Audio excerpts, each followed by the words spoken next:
Right, so now we come to the fifth point of our speaking tutorial tips and advice is elaborate your answers. Now this is actually very important because one word answers are no good in an IELTS speaking exam, right? So it actually does more harm than any good. So if an examiner asks you any question, make sure you do add a couple of words and make it a good sentence rather than just giving a vague one word response which is not gonna help you in any form. Right. What that does is that the examiner does not have enough opportunity to mark you. It does not show any command over your English language, does not show any vocabulary, does not show any grammar, and that is why you'll be marked down for using a one-word answer. Right. For example, if one of the questions that are commonly asked during an IELTS speaking session is, where do you come from? Right. So if you just answer a one-word answer, like say, I come from Pakistan, I come from India, or I come from UK, I come from say Australia, it's not going to help because the examiner it gives an idea. Okay, fine, you do come from this part of the world, but it does not that's not the point of this English exam. So what I said usually in my exam is I come from Islamabad, which also happens to be the capital city of Pakistan. So you see how I elaborated my sentence, or you can say I come from Islamabad, which happens to be the metropolis of Pakistan. So it shows good vocabulary, it shows good grammar. Right. Another example that we can also use is what do you work? Right. Do you work at the moment? If you just say no or yes, again, it's not going to do any good for you. So you can say, if you're working, just say that you're working in this firm and how long has it been. And for my exam, I wasn't working at that time. So I was like, I'm not working at the moment because I'm currently pursuing a degree in medicine. So you see how I used the word because to actually link two of my sentences. Now this word because is actually very useful when it comes to elaborating your answers. It helps you to join two different sentences and it forms a continuity with that is what is needed. Taking pause and breaks in this IELTS exam actually works against you. So try to try to make it as less as possible and try to just keep a fluency during your whole IELTS session. Right. So now we move on to the next part of the next step, which is using descriptive words. Now this is one aspect of the IELTS exam where you can show off your vocabulary in the exam, right? So if you do use words like good, bad, those are actually quite low level words, and to be honest, they will not get you any marks. They might not even get you a 7, to be honest, if you use those words. So you have to describe, like a lot of stuff is about describing, especially in the second and the third part of the exam. You have to describe events or describe a book that you read or describe a movie. Like I got one of the questions like describe one of the movies that you recently watched.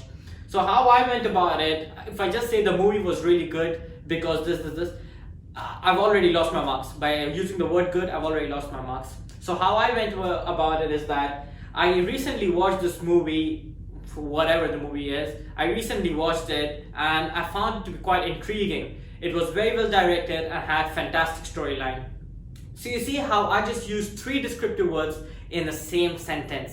That is what you have to use. You have to elaborate your sentences and you have to use descriptive words to describe an event or anything, like any event, right? So for example, there's another example like describe the gift that you recently received, right? So if you just say, okay, I got this gift from one of my friends, from one of my best friends, again, it's like how is that, how are you showing your vocabulary? This is the aspect of the exam where you have to showcase your vocabulary skills, right?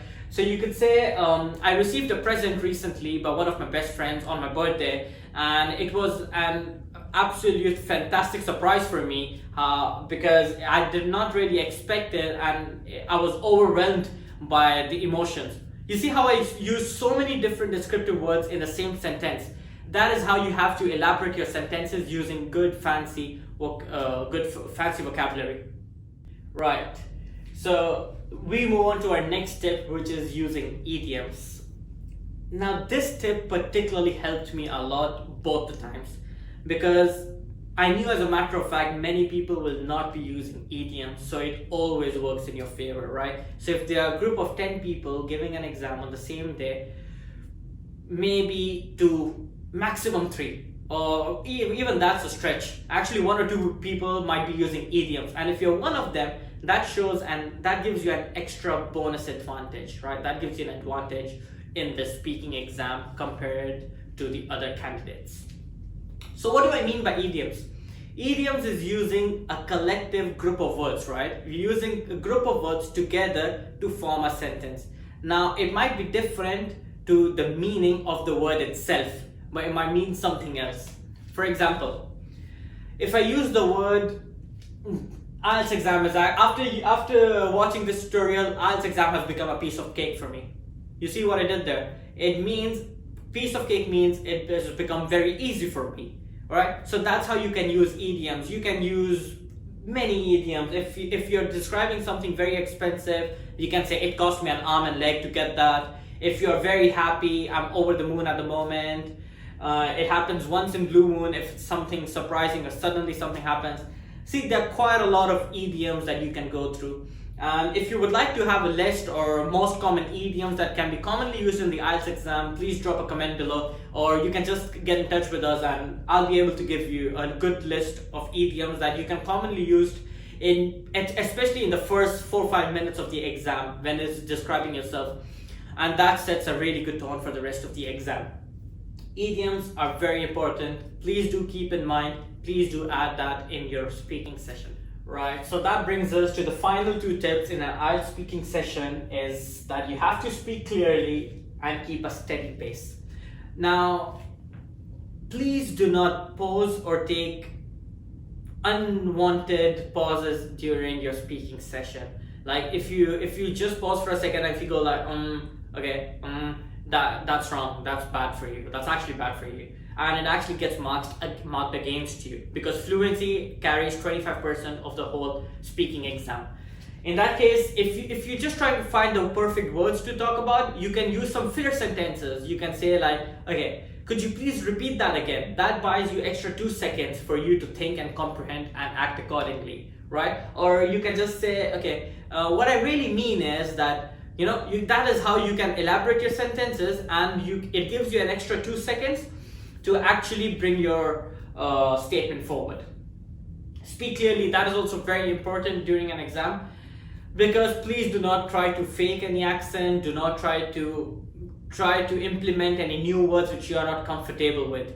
Do not fake any accent. Do not use words that you are not really comfortable with, and the examiner can sense it. If you're trying to use any big words which you know that the pronunciation might be different, or you might not know the real meaning behind it, but just try to show off in front of the examiner, that is wrong. That is wrong. One bad mistake, one place where you go wrong can actually mess up your whole speaking session, right? And if you're aiming for a high score like 8.5, please do not try to fake any accent. Just be comfortable, be yourself, feel free to express your opinion. And that is what the speaking session is all about.